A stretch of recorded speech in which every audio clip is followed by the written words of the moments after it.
నిన్ను చూసిన నిమిషంలో అద్దమంటి నా హృదయంలో అలజడి రేగింది, పులకలు రేపింది.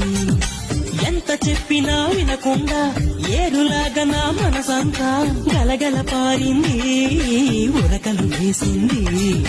నీ ఊసులే నాతో ఇలా చెప్పిందిలే చిరుగాలి, నాతో మరి గోబోచులా రావే ఇలా ఒకసారి. వివరము అడగక ఎదురుగా నిలబడు కలల తెరలు వదిలి, నువ్వు నాకు మనసిస్తే నేను చేరుకుంటా, మరి కాస్త చనువిస్తే నీ సొంతమవుతా. హే, ఆకాశం నేలకు వచ్చింది, చిరుజల్లుగా మారి నాతోటి చిందులు వేసింది. నిన్ను చూసిన నిమిషంలో అద్దమంటి నా హృదయంలో అలజడి రేగింది, పులకలు రేపింది. ఎంత చెప్పినా వినకుండా